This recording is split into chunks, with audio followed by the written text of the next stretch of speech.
السلام علیکم مائی YouTube viewers, امید کرتی ہوں آپ سب خیریت سے ہوں گے۔ ناول سٹارٹ کرنے سے پہلے میری آپ تمام ویورز سے ریکویسٹ ہے کہ پلیز میرے چینل اناشا وائس کو سبسکرائب کیجئے، میری ویڈیوز کو لائک شیئر کمنٹ میں ریویوز لازمی دیں اور ساتھ ہی ساتھ بیل آئیکن کو ہٹ کر دیجئے تاکہ آپ کو تمام اپڈیٹس وقت پر ملتی رہیں۔ شروع کرتے ہیں اپنا ناول جینے کی وجہ از قلم اناشا، قسط نمبر 27۔ صبح کی نرم مدھم روشنی کھڑکی کے پردوں سے چھن کر کمرے میں داخل ہو رہی تھی۔ باہر پرندوں کی چہچہاہٹ تھی جو صبح کے نغمے گنگنا رہے تھے۔ راحم کی آنکھیں آہستہ آہستہ کھلیں۔ پلکوں پر ابھی نیند کا بوجھ تھا، لیکن جیسے ہی اس کی نظر اپنے برابر میں سوئی دانین پر پڑی وہ ساکت رہ گیا۔ وہ بے خبر نیند کی وادی میں گم تھی۔ اس کے چہرے پر ایک معصوم سا سکون تھا، جیسے دنیا کی ساری پریشانیوں سے آزاد ہو کر کسی اور ہی جہاں میں ہو۔ بال بکھرے ہوئے تھے، ایک رخسار تکیے میں دبا ہوا تھا اور سانسوں کی ایک ہلکی مدھم روانی راحم کے دل کی دھڑکنوں سے ہم آہنگ معلوم ہو رہی تھی۔ راحم نے آہستہ سے کروٹ لی اور کوہنی کے بل اپنی ہتھیلی کو رخسار کے نیچے رکھ کر اسے بنا پلک جھپکائے دیکھنے لگا۔ وہ منظر دنیا کا حسین ترین منظر تھا۔ زندگی میں پہلی بار اسے ایسا لگا جیسے سب کچھ یہیں تھم جائے، جیسے وقت رک جائے اور وہ ہمیشہ کے لیے یوں ہی بیٹھا اسے دیکھتا رہے۔ دانین کے چہرے پر بکھری معصومیت میں کوئی ایسی کشش تھی کہ وہ چاہ کر بھی نظریں ہٹا نہ سکا۔ اس نے ایک بار اپنی سانسوں کو ضبط کیا، جیسے خود کو یقین دلا رہا ہو کہ یہ حقیقت ہے، کوئی خواب نہیں۔ دل میں ایک عجیب سی نرمی اتری، جیسے کسی سنگ دل کے ہاتھ میں کسی نے کانچ کا گلاب رکھ دیا ہو۔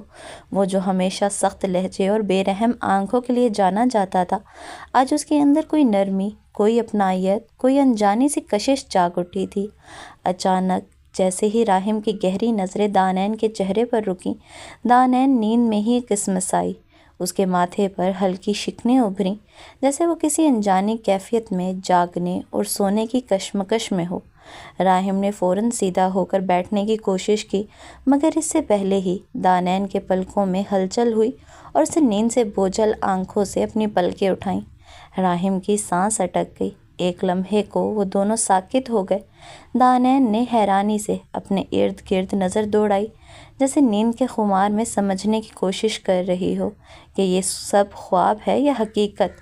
اس نے بامشکل آنکھیں کھولیں اور جیسے ہی راحم کے چہرے پر نظریں ٹھہریں، اس کی آنکھوں میں الجھن اتری۔ راحم نے جلدی سے نظریں چرائیں اور سیدھا ہو کر اپنی جگہ سے کھڑا ہوا۔ ایک لمحے کو وہ خود کو نارمل رکھنے کی کوشش کرتا رہا۔ جلدی سے فریش ہو کر نیچے آؤ، میں ناشتے پر تمہارا انتظار کر رہا ہوں۔ یہ کہہ کر وہ کمرے سے باہر کی طرف بڑھ گیا، مگر اس کا دل اب بھی اسی منظر میں پھنسا ہوا تھا جہاں دانین کے بکھرے بال، نیند بھری آنکھیں اور معصوم چہرہ تھا۔ شاہ ہاؤس کے وسیع و عریض لاؤنج کے بڑے بڑے شیشے کے دروازوں سے دھوپ اندر جھانک رہی تھی اور ہلکی خنک ہوا سفید پردوں کو مدھم انداز میں جھلا رہی تھی۔ ہر چیز پر ایک پرسکون سا احساس چھایا تھا۔ آمنہ بیگم صوفے پر بیٹھی تھیں، ہاتھ میں تسبیح کے دانے آہستہ آہستہ چل رہے تھے۔ ان کی پیشانی پر سنجیدگی کی پرچھائیاں تھیں، مگر چہرے پر ہمیشہ کی طرح نرمی اور وقار جھلک رہا تھا۔ وہ یوں ہی خاموشی میں مصروف تھیں جب لاؤنج کی سیڑھیوں پر کسی کے قدموں کی چاپ سنائی دی۔ راحم آہستہ آہستہ قدموں سے نیچے آ رہا تھا۔ اس کی آنکھوں میں نیند کی سرخی تھی، چہرہ تھکن اور الجھن کی ملی جلی کیفیت لیے ہوئے تھا۔ اس نے سفید کرتا اور ٹراؤزر پہن رکھا تھا، مگر اس کے انداز میں غیر محسوس بوجھ تھا، جیسے کوئی ایسی شے تھی جسے اسے چین نہیں لینے دے رہی تھی۔ لاؤنج میں آتے ہی اس نے ایک سرسری نظر آمنہ بیگم پر ڈالی اور بغیر کوئی بات کیے ان کے سامنے والے صوفے پر جا بیٹھا۔ اس نے گہرا سانس لیا اور سر پیچھے ٹکا کر آنکھیں موند لیں۔ شاید اسے لگا تھا کہ آمنہ بیگم کچھ نہیں کہیں گی، مگر وہ ان کی گہری نظریں محسوس کر سکتا تھا۔ آمنہ بیگم نے تسبیح کے دانے گھماتے ہوئے نرمی سے رخ موڑا اور مدھم مگر سنجیدہ لہجے میں بولی، بیٹا، مجھے تم سے ایک ضروری بات کرنی ہے۔ راحم نے پلکیں جھپک کر انہیں دیکھا، جیسے کچھ لمحوں کے لیے ان کی آواز نے اسے چونکا دیا ہو۔ اس نے سیدھا ہو کر بیٹھتے ہوئے جواب دیا، جی ماما، کہیے، میں سن رہا ہوں۔ آمنہ بیگم نے ایک لمحے کے لیے اسے دیکھا، پھر نرمی سے بولی، بیٹا، بے شک میاں بیوی کے رشتے میں کسی تیسرے کو نہیں بولنا چاہیے، مگر ایک ماں ہونے کے ناطے میں تمہیں کچھ سمجھانا چاہتی ہوں۔ دانین پر بلا وجہ سختی مت کیا کرو، اسے اپنا پابند مت بناؤ، کہیں ایسا نہ ہو کہ وہ اس رشتے کو قید سمجھنے لگے۔ راحم کا چہرہ سخت ہو گیا، اس نے انگلیاں آپس میں پھنسا کر اپنی ہتھیلی میں دبائیں، جیسے اندر کوئی جنگ چل رہی ہو۔ وہ کچھ لمحے خاموش رہا، پھر دھیمی آواز میں بولا، ماما یہ سب کچھ میرے بس میں نہیں ہے، مجھے خود سمجھ نہیں آتا کہ میں اس کے معاملے میں ایسا رویہ کیوں اختیار کر جاتا ہوں، میں چاہ کر بھی خود کو روک نہیں پاتا۔ آمنہ بیگم نے ایک گہرا سانس لیا، وہ جانتی تھیں کہ ان کا بیٹا سخت مزاج ہونے کے ساتھ ساتھ بے حد جذباتی بھی ہے، اور یہی جذبات اس کی زندگی کے فیصلوں پر اثر انداز ہوتے ہیں۔ انہوں نے نرمی سے کہا، بیٹا سب کچھ انسان کے اپنے اختیار میں ہوتا ہے، تمہیں خود پر قابو رکھنا سیکھنا ہوگا، محبت میں زبردستی نہیں چلتی۔ اگر تم واقعی چاہتے ہو کہ یہ رشتہ مضبوط ہو تو دانین کو آزاد کرو، محبت آزاد ہوتی ہے، قید نہیں۔ تمہیں خود فیصلہ کرنا ہوگا کہ تم اسے اپنی زندگی کا حصہ بنانا چاہتے ہو یا اپنی ضد کا نشانہ۔ راحم نے آنکھیں بند کر کے گہری سانس لی، وہ جانتا تھا کہ آمنہ بیگم جو کچھ کہہ رہی تھیں وہ سچ تھا، مگر سچ کو تسلیم کرنا ہمیشہ آسان نہیں ہوتا۔ اس نے اپنی مٹھی سختی سے بند کر لی، جیسے کچھ کہنا چاہتا ہو مگر کہہ نہ پایا ہو۔ لاؤنج میں خاموشی چھا گئی تھی، باہر سے پرندوں کی چہچہاہٹ آ رہی تھی، ہوا میں ہلکی سی تازگی تھی، مگر راحم کے اندر جیسے طوفان سا اٹھ رہا تھا۔ یہ سچ تھا کہ وہ دانین پر بلا وجہ سختی کرتا تھا، مگر کیوں؟ کیا واقعی وہ اسے اپنی ضد کی بھینٹ چڑھا رہا تھا، یا یہ سب اس کے اندر کے کسی خوف کا نتیجہ تھا؟ آمنہ بیگم نے اس کے الجھے چہرے کو دیکھا اور نرمی سے اس کے سر پر ہاتھ رکھا۔ بیٹا، رشتے ضد سے نہیں احساس سے چلتے ہیں۔ اگر تم چاہتے ہو کہ دانین تمہارے قریب آئے تو اسے قید مت کرو، بلکہ خود کو اس کے قابل بناؤ کہ وہ تمہارے ساتھ رہنا چاہے۔ راحم نے سر جھکا لیا، وہ کچھ کہہ نہیں پایا، مگر اس کی خاموشی ہی بہت کچھ کہہ رہی تھی۔ وہ محبت نہیں بلکہ کسی انجانے خوف کی زنجیر تھی، اور محبت کو قید میں رکھنے والے ہمیشہ آخر میں خود قید ہو جاتے ہیں۔ راحم نے جیسے ہی پلیٹ سے چمچ اٹھایا، ایک لمحے کو ٹھٹک گیا، نظریں تیزی سے میز کے ارد گرد گھومی، لیکن جن چہروں کو وہ دیکھنا چاہتا تھا وہ وہاں نہیں تھے۔ اس نے چمچ واپس پلیٹ میں رکھا اور سیدھا ہو کر بیٹھ گیا۔ جانان، ماہنور، پریشے اور دانین کہاں ہیں؟ اس کا لہجہ واضح طور پر خفگی لیے ہوئے تھا۔ سدرا بیگم نے چائے کا گھونٹ بھر کر آرام سے جواب دیا، بیٹا، جانان اور ماہنور کا رسم کے مطابق پردہ چل رہا ہے، اور انہیں کمپنی دینے کے لیے پریشے اور دانین ان کے ساتھ ناشتہ کر رہی ہیں۔ راحم کے جبڑے سخت ہوئے، یعنی میں نے دانین کو کہا تھا کہ میرے ساتھ ناشتہ کرے اور اس نے منع نہیں کیا، لیکن اب وہ وہاں جا کر بیٹھ گئی ہے۔ بیٹا، بچیاں آپس میں بیٹھی ہیں، انہیں بیٹھنے دو، تم ناشتہ کرو، آغا جان نے نرمی سے کہا۔ راحم نے کوئی جواب نہیں دیا، اس کے ہاتھ میز پر رکھی چائے کے کپ کی طرف بڑھے، لیکن پھر وہ رک گیا۔ اس نے نظریں جھکائیں اور ہلکی سانس لی۔ نہیں، اسے ہونا چاہیے تھا۔ وہ دھیمے مگر مضبوط لہجے میں بولا اور فوراً ایک ملازمہ کو آواز دی، جاؤ اور دانین کو بلا کر لاؤ۔ میز پر ایک دم خاموشی چھا گئی۔ سہیل صاحب نے سر جھٹکا اور دبی آواز میں بولے، یہ لڑکا کبھی نہیں بدلے گا، جو بات اس کے دماغ میں آ جائے وہی کرنی ہے۔ آغا جان نے گہری نظر راحم پر ڈالی اور پھر نرمی سے ملازمہ کو اشارہ کیا، تم جاؤ، دانین کو مت بلاؤ۔ راحم کی نظریں فوراً ان کی طرف اٹھیں، مگر آغا جان کے چہرے پر شفقت بھی بھری سختی تھی۔ بیٹا، ضد اچھی نہیں، وہ سب بہنیں بیٹھ کر باتیں کر رہی ہیں، انہیں کرنے دو، تم اپنا ناشتہ کرو۔ راحم نے کوئی جواب نہیں دیا۔ ایک لمحے کو لگا وہ مزید بحث کرے گا، لیکن پھر وہ خاموشی سے اپنی جگہ سے اٹھا، کرسی پیچھے کی اور سنجیدہ انداز میں کہتا چلا گیا، میں تیار ہونے جا رہا ہوں۔ میز پر موجود سب نے ایک دوسرے کی طرف دیکھا، لیکن کسی نے کچھ نہ کہا۔ صرف سدرا بیگم نے ہلکی سی مسکراہٹ دبائی، جیسے انہیں پہلے ہی معلوم تھا کہ ایسا کچھ ہوگا۔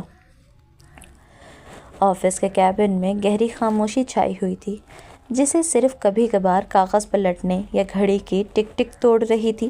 سامنے رکھے فائلوں کے ڈھیر سے زیادہ کمرے میں بیٹھے 3 آدمیوں کے چہروں پر سنجیدگی کی تہ جمی ہوئی تھی۔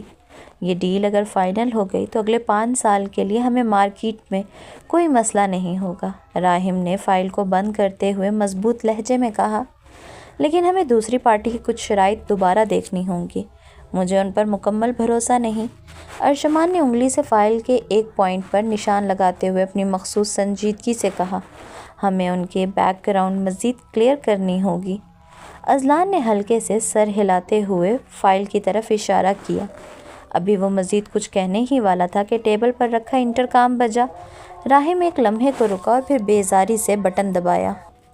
سر، لائبہ میڈم آئی ہیں۔ ہم نے انہیں روکنے کی بہت کوشش کی مگر وہ بضد ہیں کہ وہ آپ سے ابھی ملنا چاہتی ہیں۔ وہ آپ کے آفس کی طرف ہی آ رہی ہیں۔ راہم کے ماتھے کی رگیں تن گئیں، انگلیاں سختی سے ٹیبل کے کنارے پر جم گئیں۔ لمحہ بھر کو اس نے گہری سانس لی اور پھر سرد لہجے میں بولا، ٹھیک ہے، تم اپنا کام کرو۔ اس نے انٹرکام کا بٹن چھوڑا اور چہرے پر ہاتھ پھیرتے ہوئے غصے کو قابو کرنے کی کوشش کی۔ اذلان نے پہلے راہم کی طرف دیکھا، پھر ارشمان کی طرف۔ ارشمان کی نظریں فائل پر تھیں مگر اس کے ہونٹوں پر ایک ہلکی سی مسکراہٹ کھیل گئی تھی۔ یہ لڑکی باز نہیں آئے گی، اذلان نے سرگوشی کی۔ اگلے ہی لمحے بنا اجازت دروازہ کھلا۔ لائبہ اپنی مخصوص نخوت اور خود اعتمادی کے ساتھ اندر داخل ہوئی۔ اذلان نے فوراً ناپسندیدگی سے چہرہ موڑ لیا، جبکہ ارشمان کے چہرے پر ہمیشہ کی طرح سرد تاثرات برقرار تھے، جیسے وہاں لائبہ نامی کوئی وجود تھا ہی نہیں۔ مگر راہم، وہ غصے سے اپنی کرسی سے کھڑا ہو گیا۔ میں نے کتنی بار کہا ہے کہ میرے آفس میں آنے سے پہلے اجازت لیا کرو، مگر شاید تمہیں میری بات سمجھ میں نہیں آتی۔ اس کا لہجہ برف کی طرح سرد تھا۔ لائبہ نے زبردستی مسکراہٹ برقرار رکھی۔ اپنوں میں کون سی اجازت ہوتی ہے راہم؟ راہم کی نظریں مزید سخت ہو گئیں۔ اور تمہیں یہ خوش فہمی کب سے ہو گئی کہ تم میرے اپنوں میں آتی ہو؟ لائبہ کے چہرے پر ایک لمحے کو سایہ سا لہرایا مگر وہ فوراً سنبھل گئی۔ ابھی نہیں آتی، لیکن بہت جلد میں تمہاری زندگی کا حصہ بن جاؤں گی۔ راہم جواب دینے ہی والا تھا کہ اذلان نے شرارت سے کہا، ارے راہم، تم نے لائبہ کو نہیں بتایا؟ کیا؟ لائبہ نے چونک کر پوچھا۔ یہی کہ راہم کی شادی ہونے والی ہے۔ ارشمان نے نیچے دیکھ کر اپنی مسکراہٹ چھپائی۔ وہ جانتا تھا کہ اس ایک جملے پر طوفان آنے والا تھا۔ لائبہ کا رنگ بدلا، وہ غصے میں آگے بڑھی اور سیدھا راہم کی طرف دیکھ کر بولی، کیا یہ سچ ہے راہم؟ راہم کی نظروں میں سختی اور بے رحمی تھی۔ ہاں، یہ ایک لفظ تھا مگر لائبہ کے لیے کسی دھماکے سے کم نہ تھا۔ اس کے ہاتھ بے اختیار مٹھی میں بند ہوئے اور اگلے ہی لمحے وہ غصے میں آگے بڑھی اور راہم کا گریبان پکڑ لیا۔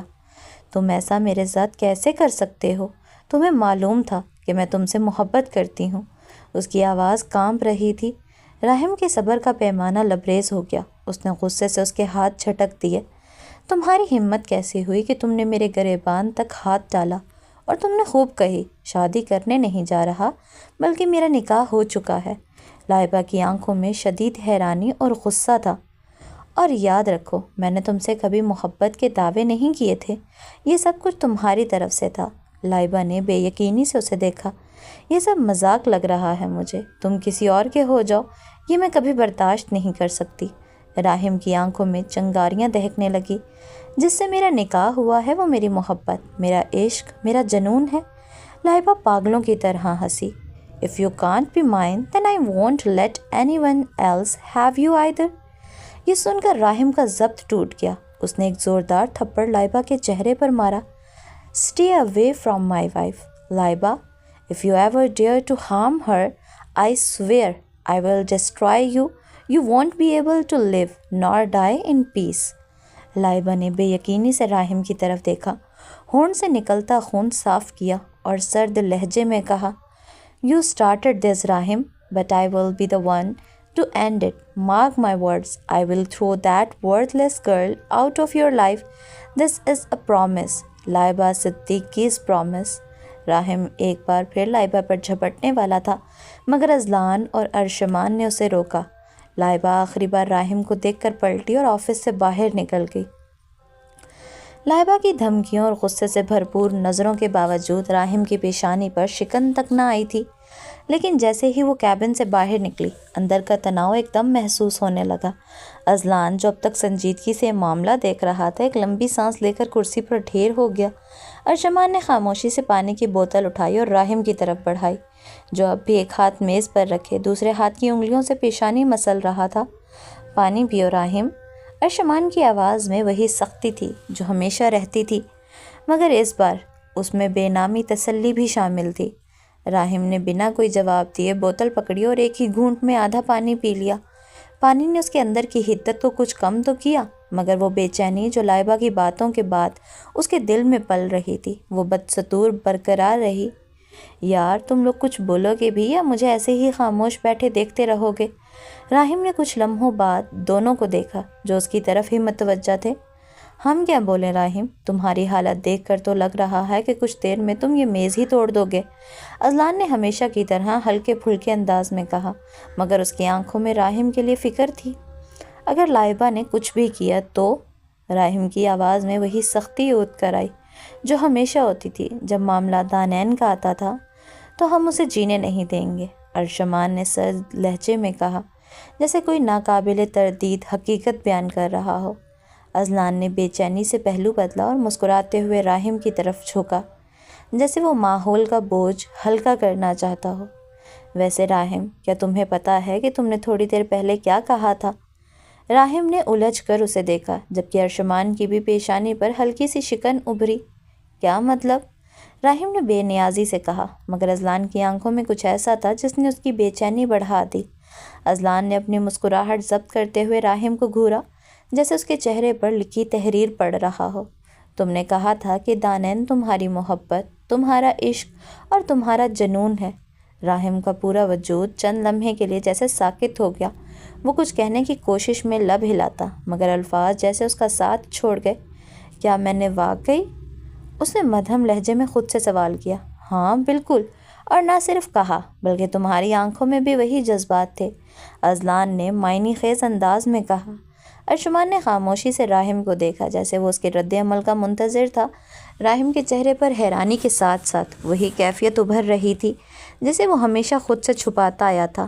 دانین، اس کی محبت، یہ وہ حقیقت تھی جسے وہ ہمیشہ فرار چاہتا رہا تھا، مگر آج الفاظ اس کے لاشعور سے نکل کر زبان تک آ گئے تھے۔ وہ جو خود سے کہتا تھا کہ یہ سب وقتی ہے، کہ اس کا دل اتنا کمزور نہیں کہ کسی کے لیے دھڑکے، آج اس کے ہی لبوں نے اس کی نفی کر دی تھی۔ تو جناب اب مان بھی لو کہ تم دانین کے عشق میں گرفتار ہو، اذلان نے شرارت سے کہا، مگر اس بار راہم نے کوئی تردید نہیں کی۔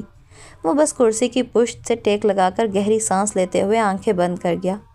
ہاں، یہ تسلیم کرنا اس کے لیے آسان نہیں تھا، مگر جیسے ہی اس نے یہ لفظ ادا کیا، اس کے اندر کی بے چینی ختم ہونے لگی۔ اب تمہیں کوئی بھی اس حقیقت سے انکار نہیں کرا سکتا، ارشمان نے سنجیدگی سے کہا۔ راہم نے ہلکی سی مسکراہٹ کے ساتھ سر جھکایا۔ اب میں خود بھی انکار نہیں کرنا چاہتا۔ یہ کہتے ہی ایک عجیب سا سکون اس کے دل میں اترنے لگا۔ اس نے آج پہلی بار مانا تھا کہ دانین اس کی کمزوری نہیں، اس کی سب سے بڑی طاقت تھی، اور اب وہ کسی بھی قیمت پر اسے کھونے نہیں دے گا، چاہے دانین خود اس سے دور ہونے کی خواہش کیوں نہ رکھتی ہو۔ یہ سوچ کر ہی اس کا دل ایک عجیب سے اطمینان میں ڈھل گیا تھا، جیسے کئی دنوں کے بعد اسے وہ چیز مل گئی ہو جس کی اسے ہمیشہ سے تلاش تھی۔ لائبہ کی گاڑی سڑک پر بجلی کی طرح دوڑ رہی تھی۔ اس کی آنکھوں میں خون اترا ہوا تھا اور ہاتھ اسٹیئرنگ پر اتنی سختی سے جمے ہوئے تھے کہ انگلیوں کی پوریں سفید پڑ چکی تھیں۔ اس کے دماغ میں بار بار راہم کے الفاظ گونج رہے تھے، وہ الفاظ جو اس نے اس لڑکی کے لیے کہے تھے، وہ میری محبت ہے، میرا عشق، میرا جنون۔ گاڑی کی رفتار خطرناک حد تک بڑھ گئی، دل میں طوفان برپا تھا، دماغ میں ایک ہی سوچ ہتھوڑے کی طرح برس رہی تھی، راہم کسی کا نہیں ہو سکتا، وہ صرف اور صرف میرا ہے۔ تیز رفتاری سے گاڑی پورچ میں گھسنے کی دیر تھی کہ ٹائر چیخ اٹھے اور گاڑی ایک جھٹکے سے رکی۔ لائبہ نے دروازہ جھٹکے سے کھولا اور تیزی سے باہر نکلی، پیر کی ایڑیوں سے فرش پر چوٹ مارتے ہوئے آگے بڑھی۔ گھر کا دروازہ دھڑام سے کھلا اور وہ طوفان کی طرح اندر داخل ہوئی۔ لاؤنج میں قدم رکھتے ہی اس نے اپنے ہاتھ میں موجود مہنگا ہینڈ بیگ پوری قوت سے زمین پر دے مارا۔ ایک دھماکے کی آواز گونجی اور بیگ سے نکلے سامان ادھر ادھر بکھر گئے، لیکن لائبہ کو اس کی پرواہ نہیں تھی۔ راہم صرف میرا ہے، وہ پاگلوں کی طرح چیخی، اس کی آواز غصے اور درد میں بھیگی ہوئی تھی۔ لائبہ نے میز پر پڑے گلدان کو جھٹکے سے اٹھایا اور فرش پر دے مارا۔ کانچ کے چبھتے ہوئے ٹکڑوں کی طرح اس کے اندر بھی کچھ ٹوٹ رہا تھا۔ وہ سانس پھلا کر چیخی، میں اسے کسی کا نہیں ہونے دوں گی۔ اس کی زندگی میں اگر کوئی لڑکی آئے گی تو وہ میں ہوں گی، وہ صرف میرا ہے۔ دیوار پر لگی مہنگی پینٹنگز کو اس نے بے دردی سے نوچا اور زمین پر پٹخ دیا۔ ایک ایک چیز جو بھی اس کی نظروں کے سامنے آئی اسے توڑنے، پھینکنے، بگاڑنے میں اسے ایک لمحہ نہیں لگا۔ اس کی پاگلوں جیسی چیخیں پورے گھر میں گونج رہی تھیں۔ اوپر اپنے کمرے میں بیٹھے صدیقی صاحب نے ابھی اخبار کھولا ہی تھا کہ نیچے سے چیزوں کے گرنے کی زوردار آوازیں آئیں۔ وہ حیرانی سے سیدھے ہوئے اور پھر ان کے کانوں میں لائبہ کی پاگلوں جیسی چیخیں پڑیں، یہ لڑکی کیا کر رہی ہے؟ انہوں نے گھبرا کر اخبار ایک طرف پھینکا اور جلدی سے سیڑھیوں کی طرف لپکے۔ نیچے پہنچ کر انہیں لائبہ کا وحشی روپ دیکھنے کو ملا۔ بکھرے ہوئے کانچ کے ٹکڑے، الٹی پلٹی کرسیاں، زمین پر پھیلا پانی، اور ان سب کے درمیان کھڑی لائبہ جس کی آنکھیں غصے اور جنون میں لال ہو رہی تھی۔ لائبہ! انہوں نے آگے بڑھ کر اپنی بیٹی کو باہوں میں بھرا جو بری طرح کانپ رہی تھی۔ پاپا! وہ تڑپ کر ان سے لپٹ گئی جیسے کوئی شدید طوفان میں سہارا مانگ رہا ہو۔ صدیقی صاحب نے اس کے بالوں میں ہاتھ پھیرا مگر وہ ہچکیاں لیتے ہوئے کہنے لگی، پاپا مجھے راحم چاہیے۔ صدیقی صاحب کا دل ایک لمحے کے لیے ڈوب گیا۔ پاپا وہ میرا ہے، راحم میرا ہے، وہ مجھے دھوکہ نہیں دے سکتا، آپ اسے مجھے لا دیں گے نا؟ اس کی آنکھوں میں ایک بچے جیسی التجا تھی مگر لہجہ خطرناک حد تک جنونی ہو چکا تھا۔ صدیقی صاحب نے گہری سانس لی۔ ان کے چہرے پر ایک سختی ابھر آئی جو پہلے نہیں تھی۔ ہاں بیٹا، راحم تمہارا ہے اور وہ تمہارے پاس ہی لوٹ کر آئے گا۔ ان کا لہجہ بے حد سنجیدہ تھا۔ لائبہ نے روتے ہوئے ان کا ہاتھ تھاما۔ پاپا آپ وعدہ کریں کہ راحم کو ہر قیمت پر میرا بنائیں گے۔ صدیقی صاحب نے ایک لمحے کے لیے اسے گہری نظروں سے دیکھا۔ یہ کوئی عام ضد نہیں تھی، یہ جنون تھا، ایک ایسا جنون جو اگر نہ ٹوٹا تو خطرناک ہو سکتا تھا۔ انہوں نے اپنے دل میں کوئی فیصلہ کیا اور اپنی بیٹی کا چہرہ تھام کر کہا، وعدہ کرتا ہوں لائبہ، راحم تمہارا ہوگا۔ لائبہ کے آنسو لمحے بھر کو تھم گئے۔ اس کے لبوں پر ایک خطرناک مسکراہٹ ابھری۔ اب دیکھتی ہوں تم راحم کو مجھ سے کیسے چھینتی ہو لڑکی۔ اس لمحے صدیقی صاحب نے بھی ایک فیصلہ کر لیا تھا، جو بھی ہو راحم کو لائبہ کا بنانا ہے، چاہے اس کے لیے کچھ بھی کرنا پڑے۔ دروازے پر دستک دیتے ہی اندر سے اماں کی آواز آئی، کون ہے؟ اماں میں ہوں راحم، راحم نے بلند آواز میں کہا۔ چند لمحوں بعد دروازہ کھلا۔ اماں نے مسکراتے ہوئے استقبال کیا۔ ارے بیٹا اندر آؤ، فرحاد تو کب سے کہہ رہا تھا کہ تم لوگ آؤ گے۔ اندر داخل ہوتے ہی ان تینوں کی نظریں صوفے پر نیم دراز فرحاد پر پڑیں جس کے چہرے پر شرارت بھری مسکراہٹ تھی۔ وہ کافی بہتر لگ رہا تھا، زخم بھر رہے تھے مگر کمزوری ابھی بھی جھلک رہی تھی۔ کیا حال ہے خان صاحب؟ اذلان نے شرارت سے کہا اور ساتھ بیٹھتے ہوئے اس کا ہاتھ دبایا۔ فرحاد نے ایک مصنوعی کرہ کے ساتھ ہاتھ جھٹک دیے۔ ہائے ہائے یار، ابھی زخم بھرے نہیں اور تم لوگ آئے نہیں کہ پھر سے درد بڑھ گیا۔ ارشمان نے ایک آئیبرو چڑھائی۔ ہمیں تو لگا تھا کہ تم ایک بہادر پولیس آفیسر ہو، لیکن یہ تو نظر آ رہا ہے کہ معمولی زخم نے تمہیں بستر کا مریض بنا دیا۔ فرحاد نے زج کرنے کے انداز میں ایک آہ بھری۔ بہادر تو ہوں مگر کیا کروں، زخموں نے بے بس کر رکھا ہے۔ لیکن تم لوگ فکر نہ کرو، میری بہادری شادی میں دیکھ لینا، تب اس طرح بستر پر نہیں بلکہ اسٹیج پر کھڑا ملوں گا۔ راحم نے ایک معنی خیز مسکراہٹ کے ساتھ ایک لفافہ اس کی طرف بڑھایا۔ یہ لو، اسی اسٹیج پر کھڑے ہونے کی دعوت ہے۔ فرحاد نے لفافہ لے کر بغور دیکھا، پھر مصنوعی حیرت سے بولا، یہ شادی کا کارڈ ہے راحم؟ واقعی؟ میں سوچ بھی نہیں سکتا تھا کہ تم شادی کر رہے ہو۔ بکواس بند کر فرحاد، راحم نے آنکھیں گھمائیں۔ یہ کارڈ تیرے لیے اور اماں کے لیے ہے۔ فرحاد نے اماں کی طرف کارڈ بڑھایا جو اب ان کی گفتگو دلچسپی سے سن رہی تھیں۔ اماں دیکھ لو، یہ لوگ شادی کر رہے ہیں اور ہمیں دعوت دی ہے، مطلب ہمیں عزت دی ہے، جانا تو بنتا ہے نا۔ اماں نے مسکرا کر راحم کی طرف دیکھا۔ ضرور جائیں گے بیٹا، فرحاد نے تو جانا ہی ہے، میں بھی اس کے ساتھ ضرور آؤں گی۔ ہاں ہاں کیوں نہیں، ایسا بھلا ہو سکتا ہے کہ میں اپنے دوستوں کی شادی میں نہ جاؤں؟ فرحاد نے مسکراتے ہوئے ان تینوں کو دیکھتے ہوئے اپنی بات مکمل کی۔ اچھا تو پھر ہم آپ کے لیے الگ سے VIP انتظامات کروا دیں؟ اذلان نے چوٹ کی۔ بالکل، فرحاد نے مزے سے کہا، مجھے الگ سے صوفہ دینا اور ایک اسپیشل ڈنر پلیٹ جس میں سب سے پہلے کھانے کے لیے میری پسندیدہ ڈش آئے۔ او بھائی، یہ کیا فرمائشیں ہو رہی ہیں؟ ارشمان نے آنکھیں سکیڑی۔ فرحاد نے کندھے اچکائے۔ دیکھو، میں اس حال میں بھی آ رہا ہوں، کمزوری کے باوجود تمہاری خوشیوں میں شامل ہو رہا ہوں، تو بدلے میں کچھ تو ملنا چاہیے نا۔ ہماری خوشی میں شامل ہونے کا مطلب یہ نہیں کہ تم اپنا پورا حق وصولنے لگو۔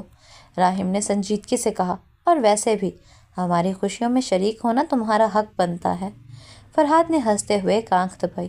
اچھا مذاق کر رہا تھا، لیکن یار سچ میں تم لوگوں کی شادی میں سب سے زیادہ انجوائے کرنے والا ہوں۔ یہ تو شادی کے بعد پتہ چلے گا کہ تم انجوائے کرو گے یا ہم تمہیں انجوائے کرائیں گے، اذلان نے طنزیہ انداز میں کہا۔ فرحاد نے مصنوعی خوف سے آنکھیں پھیلائیں۔ یار ویسے سوچو، اگر میں اسٹیج پر آ کر دلہن سے کہہ دوں کہ بی بی تم ابھی بھی بچ سکتی ہو تو کیسا رہے گا؟ اذلان کہکا لگا کر ہنسا، جبکہ راحم اور ارشمان نے دانت پیسے۔ فرحاد میں تمہیں جان سے مار دوں گا۔ ہا ہا ہا، یار غصہ کیوں کرتے ہو؟ اچھا چلو وعدہ کرتا ہوں کہ کچھ نہیں کہوں گا، بس دلہن کے پاس جا کر کان میں سرگوشی میں کچھ بولوں گا۔ تمہیں کوئی ضرورت نہیں ہے ایسا کرنے کی، راحم نے تنبیہ کی۔ چلو پھر میں دلہا کے کان میں ہی سرگوشی کر دوں گا کہ اب بھی وقت ہے، سوچ لو، فرحاد نے مزید چھیڑا۔ اس بار اماں نے بھی ہنستے ہوئے سر پر چپت لگائی۔ بکواس بند کرو فرحاد۔ فرحاد نے اماں کا ہاتھ تھام کر محبت سے بوسہ دیا۔ اماں دیکھ لو، مجھے سب مل کر تنگ کر رہے ہیں، حالانکہ میں ان سب سے زیادہ مظلوم ہوں۔ مظلوم؟ اذلان نے حیرانی سے دہرایا۔ ہاں، سب دیکھ رہے ہیں کہ ایک زخمی پولیس آفیسر کو 3 طاقتور بزنس مین تنگ کر رہے ہیں۔ اس بار سبھی ہنس پڑے اور ہنسی مذاق کے خوشگوار ماحول میں شام کا وقت مزید سہانا لگنے لگا۔ یہاں ہوتی ہے آج کی ایپیسوڈ کا اختتام۔ امید کرتی ہوں کہ آپ کو آج کی ایپیسوڈ پسند آئی ہوگی۔ مزید اس ناول کو پڑھنے کے لیے پلیز میرے چینل اناشا وائس کو سبسکرائب کیجیے، میری ویڈیوز کو لائک شیئر کمنٹ میں ریویوز لازمی دیں، اور ساتھ ہی ساتھ بیل آئیکن کو ہٹ کر دیجیے تاکہ آپ کو تمام اپڈیٹس وقت پر ملتی رہیں۔ انشاءاللہ جلد ملیں گے اسی ناول کی نیکسٹ ایپیسوڈ کے ساتھ۔ تب تک کے لیے اللہ حافظ۔ خود بھی خوش رہیں اور اپنے ارد گرد رہنے والے لوگوں کو بھی خوش رکھیں۔